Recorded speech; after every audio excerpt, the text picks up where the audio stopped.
Bien, en esta tercera parte de la clase de hoy, la idea era discutir con el profesor Topet de algunos de los aspectos que él ha venido describiendo tan acertadamente. Entre ellos, en su segunda parte de la exposición, habla de una suerte de modelo sindical. Sí. Y ese modelo sindical ha tenido como ciertas características y además una perdurabilidad en el tiempo. Por lo tanto, durante mucho tiempo en la doctrina y en los que hacemos derecho sindical, hemos discutido acerca de no solamente la existencia como tal de ese modelo sindical argentino, sino además de sus virtudes o sus defectos. A mí me parece que la primera cuestión que podríamos hoy debatir es sobre la propia perdurabilidad del modelo sindical como tal. Y digo esto ¿por qué? Porque en algún punto el profesor Topet ya ha señalado, hay un problema sobre la propia existencia del modelo sindical a partir de una crítica, no solamente desde el punto de vista doctrinario, sino ahora una crítica constitucional, y una crítica constitucional resuelta de un modo muy determinado, preciso, y yo creo con ciertas dosis de continuidad en el tiempo por el máximo tribunal de la Argentina. Por lo tanto, la primera parte de esta suerte de debate podría ser sobre qué queda de ese modelo sindical, no solamente en términos de lo que ha ocurrido desde el punto de vista constitucional sino, y judicial, sino también desde el punto de vista práctico. Porque en algún tiempo esta discusión tenía que ver más con la efectividad de los sindicatos o del modelo sindical como tal que con los problemas jurídicos. Hoy se ha invertido, hoy tenemos una discusión más centrada en lo jurídico, sí, y hemos en tal caso desplazado, soslayado sobre la cuestión de la praxis. Por lo tanto, la primera pregunta sería, ¿qué queda del modelo sindical? Bueno, eso es lo que dice el profesor Gianni Belli, sí, hay problemas. ¿Qué queda? ¿Qué queda en lo jurídico? Bueno, queda una parte importante. ¿Qué es lo que, digamos, yo creo que es el próximo debate? Pero yo creo que todavía queda esta idea de que los sindicatos con personal gremial tienen la exclusividad en la negociación colectiva. Eso me parece una idea central, ¿no? Ahora,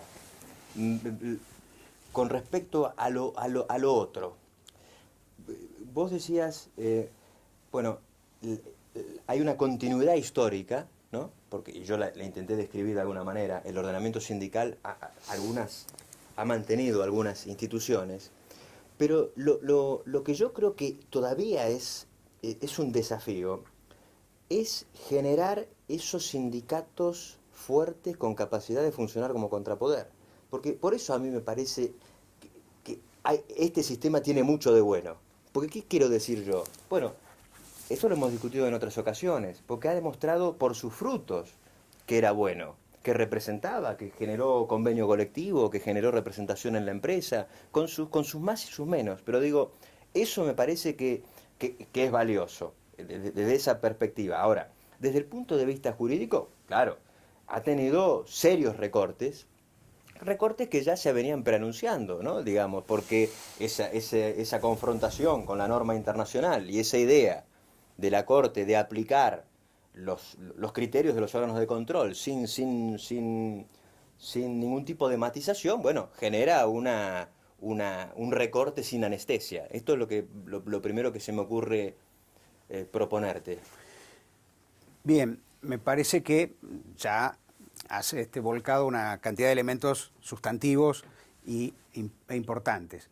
Lo primero, ese atributo que vos seguís sosteniendo que los sindicatos con personalidad gremial mantienen con exclusividad en materia de negociación colectiva. Sí. Yo me permito cierta matización, en tanto entiendo que para la OIT esa prioridad o preferencia del sindicato más representativo no agota la posibilidad de incorporar otros sujetos en la negociación colectiva. Esto se ve muy claramente en la negociación colectiva del sector público, que por las características que ha adoptado nuestro régimen tiene una pluralidad sindical, pero ahí se ha construido un sistema de mayor representación con participación de más sujetos que uno. Y digo esto porque esto es lo que siempre nos lleva a la discusión sobre la denominada fortaleza del sindicato, ¿no? Un tema del cual hemos también debatido en otras oportunidades, sobre cómo se adquiere esa fortaleza del sindicato.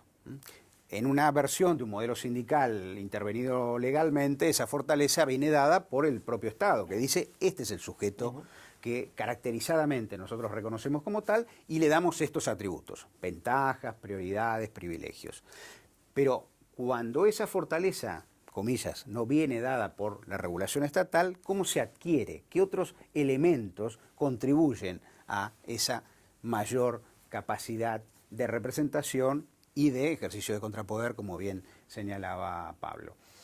Por lo tanto, primero, me parece que no deberíamos cerrar la idea de que solamente tiene negociación colectiva el sindicato más representativo. Deberíamos pensar en abrir, como abrió la doctrina de la Corte, en función de la norma internacional, mayores facultades de representación a otros sindicatos.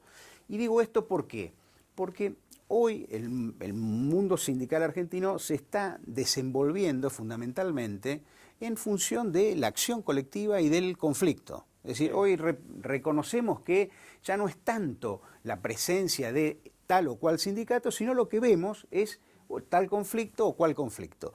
Y esos conflictos a veces se expresan por fuera del propio sistema, se expresan por fuera del sindicato con personalidad gremial o en tensión o coexistiendo. Por lo tanto, me parece que una posibilidad es empezar a registrar los datos de la acción colectiva como tal, porque finalmente en nuestro sistema de solución de los conflictos colectivos a través de la ley 14.786, tiene que venir un sujeto a buscar una solución del conflicto. Y ese sujeto que interviene no puede ser solamente el sindicato con personalidad gremial o el sindicato más representativo cuando el conflicto se está expresando por los márgenes, por fuera o por otro sindicato. Por lo tanto, la necesidad de complementar la noción de conflicto con la negociación me lleva a pensar de que una de las vías de desarrollo de esta suerte de reconstrucción que debiera tener el modelo sindical, si convenimos que alguna fórmula de reconstrucción debería tener, por lo menos si queremos ya no hablar de modelo, sino de un sistema con cierta capacidad de administrar las situaciones de conflicto y de representación, debiera incorporar a más de un sujeto. Pero esto es solamente una primera respuesta a partir de tu primera intervención sobre esa continuidad de monopolio, en este caso, de la representación en la negociación colectiva. Sí, sí. Bueno, con Guillermo este es un tema que en otras ocasiones hemos también tenido alguna controversia. Yo me resisto a creer que uno tiene que convalidar esa expresión de conflicto diversificada. Digo, bueno, obviamente uno tampoco puede negarla, pero yo creo que no es bueno convalidarla porque precisamente por esta idea de que el contrapoder tiene que ser unificado. Entonces yo digo, convalido expresiones variopintas del conflicto, de alguna manera, al final termino con un sujeto desprotegido. Eso con respecto al final de tu intervención. Ahora, si bien es cierto que yo estoy convencido de esto, también tengo que decir que esas expresiones anárquicas de conflicto alguna razón deben tener. Yo intuyo, y esto es algo que no lo invento yo, pero sí lo traigo, que hay un problema de legitimidad al interior de muchos sindicatos, legitimidad por un déficit democrático. Y yo siempre, bueno, es otra idea que esta ley pretendía de algún modo balancear. Bueno, mucho poder, pero mucha democracia. Y ha funcionado quizá mucho poder, poca democracia. Esa asfixia democrática genera estas expresiones que yo creo que no hay que convalidarlas, pero, insisto, son una muestra, un semáforo rojo de que debe haber algún problema al interior del sindicato. Bien, me parece que la visión un tanto descalificadora, diría, pero sí, en un sentido amigable del término, ¿no? De que la conflictividad laboral se expresa en un marco anárquico, me parece que es negar algunas de las cosas que hemos conversado durante el día de hoy, ¿no? Esta idea de que el sujeto sindical se va conformando en términos de autotutela, y la autotutela, los únicos que pueden definirla son los propios trabajadores. Sí. Por lo tanto, la definen en acto. Es decir, hay una potencia desde el punto de vista organizativo que se despliega en el acto con la acción colectiva como tal. Por lo tanto, pensar de que cualquier expresión de autotutela o de organización colectiva o de conflicto sea una expresión anárquica es estar reduciendo, me parece a mí, demasiado los límites de la acción colectiva como tal. Es una versión demasiado intervencionista, no solamente de los sujetos, sino de la acción colectiva como tal. Por lo tanto, me parece que deberíamos introducir algún otro elemento que dé cuenta de eso. Y creo que vos bien lo decís, esta idea de deslegitimación de algún sujeto que determina la expresión por fuera. Pero no me parece que sea la única forma de acercarnos a esta suerte de fenómeno. Me parece que tiene que ver con la idea central que está en el modelo en su época o en su momento, y esta suerte de si va a haber reconstrucción o reformulación. Esa idea central en donde la decisión autónoma de los trabajadores es suplida por la decisión intervencionista del Estado. Entonces, ahí hay un problema de orden constitucional, como ya lo hemos señalado, pero también un problema de orden práctico. Esta suerte de preconcepción de que los trabajadores se tienen que expresar en determinados moldes, que podría haber funcionado mejor o peor en un sistema como el fordismo, en donde claramente sabíamos quién era el interlocutor empresario, en donde claramente sabíamos la función que cumplía el sindicato frente al Estado, pero en un sistema económico y social como en el que estamos, en donde ya por la propia conformación de la organización productiva, ya no podemos pensar en un único empresario fordista, sino pensamos en cadenas de descentralización, en su contratación, ya no podemos pensar en un prototipo de trabajador a tiempo completo por periodo indeterminado hasta la jubilación, sino pensamos en el trabajo en plural o en itinerarios de vulnerabilidad. Me parece que todo eso no puede el sistema como tal, el sistema sindical, permanecer ajeno. Debería ser incluido para la discusión y para, en su caso, encontrarle cabida. Lo que está claro es que hoy no hay un molde preestablecido. La doctrina judicial, a partir de los fallos que mencionó Pablo, ha roto con esos muros que había establecido el sistema. Y por lo tanto se expresa así, anárquicamente, como diría Pablo. Pero de cara a una suerte de reconfiguración del sistema, me parece que el dato, sí acá importante, de la autonomía de los propios trabajadores al momento de constituir sus propias formas organizativas no debería ser soslayado. Bueno, no sé, digo, obviamente que uno no dice soslayarlo, pero yo lo pienso desde el otro lado. Digo, admito que esa es una lectura posible, pero sí quiero hacer dos comentarios sobre, porque uno dice, este es un modelo sindical que nace con la sustitución de importaciones, con un momento histórico como vos señalabas, con un tipo de empleador, con un tipo de economía. ¿El mundo cambió o no cambió? Claro, uno dice cambió. Entonces, lógicamente, naturalmente, uno dice tendrían que cambiar las formas sindicales. Pero yo, a diferencia de tu posición o la de los colegas que la comparten, yo creo que, otra vez digo, resignarse. Porque yo evalúo que la respuesta de ustedes, digo, sumándote a otros colegas, es casi de resignación. Y yo creo que aún más hay que generar, creativamente, no tengo la solución, por cierto, pero digo, aún más hoy, por estas condiciones, es más necesaria esa respuesta unificada. Pero digo, hay una parte que sí, el sistema ya ha dado cuenta de esto, y es la de la respuesta internacional, ¿no? El sindicalismo internacional, creo que ahí hay una respuesta que atiende a parte de esos cambios. Pero digamos que yo sigo viendo, Guillermo, que hay que cambiar. Pero yo me planto desde otro lugar para el cambio. Creo que en la clave de ustedes esto condena, ¿no? Torna ineficaz la respuesta de la libertad sindical, pero son opiniones. Y el punto es justamente ese, la eficacia. Yo creo que siempre en algunos otros encuentros hemos discutido sobre esta dialéctica entre fortaleza, Sí. debilidad, y a mí me parecía siempre que en vez de fortaleza, que presupone algo, un atributo que no sabemos bien de dónde proviene, convendría mirar la eficacia del sindicato, porque donde se mide la efectividad del contrapoder es en la eficacia. Entonces, a partir de ahí hemos discutido sobre algunos elementos. Por ejemplo, Pablo siempre ha señalado, bueno, los últimos años de la Argentina demuestran que la negociación colectiva es un método para medir la eficacia sindical. Sí. La cantidad de negociación colectiva, la continuidad y demás.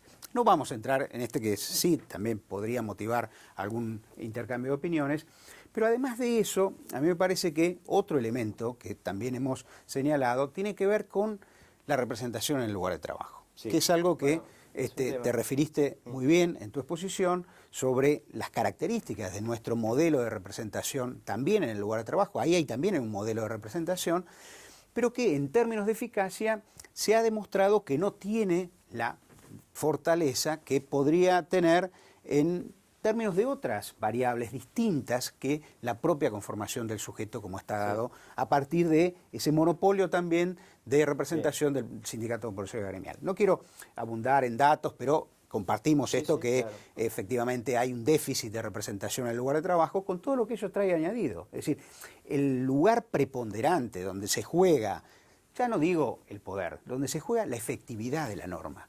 La efectividad de la norma heterónoma provista por la ley o provista por la autonomía colectiva, es el lugar de trabajo. Y el verdadero contrapoder en cuanto a al control y la exigibilidad de la norma pasa por el lugar de trabajo. Entonces, ahí hay también un elemento que ya no desde la fortaleza, sino desde la eficacia, me parece que deberíamos incorporar en la discusión también de cara a una reformulación de algún sistema. Sí, Guillermo, pero sobre ese tema, y también en otras ocasiones hemos tenido visiones contrastantes, obviamente, lo que plantea Guillermo es, bueno, en los lugares de trabajo donde podría haber representación, no la hay. O sea, hay muchos lugares que podrían tener representación y no la hay. Y eso es una muestra de debilidad sindical. Bueno, yo digo sí, una parte, pero también es una muestra de antisindicalidad empresarial. Digo, no la adjudico toda a un déficit democrático del sindicato. Digo, bueno, yo reparto las cargas, pero concedo, digo, me parece que naturalmente hay un problema. Eso es natural, ¿no? La estructura productiva argentina hay muchos, pero digamos, no quiero eludir, digo, sí, hay un problema, y debe haber mucho de déficit democrático, pero también hay un problema de represalia y una actitud antisindical de una parte de los empleadores, ¿no? No todos, esto es claro. Para añadir algún elemento más, que tiene que ver con algunas de las cosas que conversamos al principio, pero no solo, parece que, y en esto, porque me he quedado pensando a partir de la intervención del profesor Goldín sobre la noción de la categoría profesional y por ende la viabilización del interés colectivo, en donde qué difícil es a veces encontrar que el sindicato preestablecido, ese sindicato fuerte, ese sindicato de rama, ese sindicato de actividad, pueda expresar satisfactoriamente esos componentes cada vez más plurales del interés colectivo en empresas de muy variada morfología. Por lo tanto, esa heterogeneidad como de empresas, que no es heterogeneidad del interés colectivo, que se construye de otra manera, ¿cómo se puede registrar? Entonces ahí nuestro sistema, nuestro modelo, ha dado una respuesta anticipatoria, es decir, el sindicato con personal gremial es el que tiene el atributo de conformar y representar ese interés colectivo. Y hay muy pocas válvulas de contralor o de medición o de contrastación de esa decisión inicial. ¿En dónde? En el momento de que la representación se constituye en norma colectiva. Es decir, la representación sindical como tal negocia y suscribe un convenio colectivo. Ahí me parece que, porque hablaste mucho de democracia, y a mí me parece que es un dato también central de nuestro modelo, al cual en algún momento también hay que hacerse cargo. Pero esa democracia interna, esos mecanismos o reglas que habría que modificar, que habría que tratar de algún modo, no me interesa tanto, sino como de qué manera poder validar democráticamente los resultados de la propia expresión de la autonomía colectiva. Digo esto de qué manera. Bueno, nuestra ley prevé esa aprobación del anteproyecto de convenio colectivo, pero fórmulas de mayor participación asamblearia, de mayor participación a través de referéndums, de plebiscitos, de fórmulas de mayor democracia directa para poder ir contrastando con los propios trabajadores destinatarios de la norma que haya efectivamente alguna fórmula de encuentro en términos del interés colectivo, ¿no? Juni lo explica muy bien, creo que el profesor Goldín ha hecho referencia a ello. La categoría finalmente es una expresión contingente, es el punto de llegada, es la norma. Por lo tanto, sí, en la norma se juega mucho. Y si la norma es solamente resultado de una decisión que el Estado tomó hace 80 años, me parece que hay una ruptura, sobre todo, no digo en todas las actividades, no digo en todos los sectores, pero hay una ruptura en muchos, en mucho del sistema y en mucho de las expresiones de trabajo, en los lugares de trabajo. Bueno, no sé si se entendió o fue excesivamente. No creo que sea una decisión del Estado la configuración de los sindicatos actuales, ¿no? Pero me parece que podría ser en el sistema corporativo, y la idea de categoría tiene quizá esa carga disvaliosa, ¿no? Genética, sí.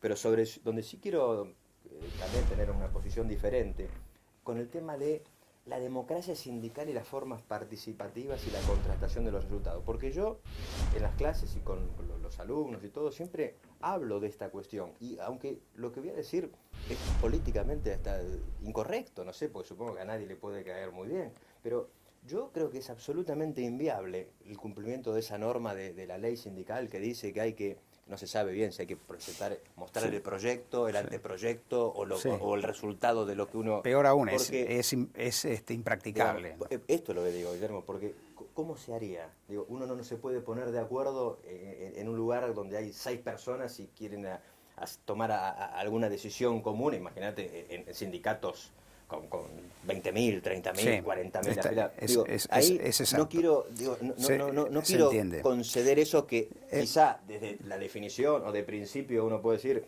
es una idea fascinante, ¿no? Ese ida y vuelta, pero en la realidad esa democracia interna funciona por otros canales, que es difícil transmitir cómo funciona, pero uno sabe, y creo que vos también tenés experiencia, que hay sindicatos más democráticos que otros. Y que hay sindicatos que van funcionando. No está en discusión, no está en discusión. Y el sistema genera, porque hay cosas que no podrían pasar, porque hay problemas. Y bueno, esto me parece que es parte de un debate, creo que inacabado, ¿no? Por suerte para los profesores y para los alumnos también. El tiempo se ha acabado, por lo tanto, lo seguiremos en cualquier otra oportunidad. Claro que sí.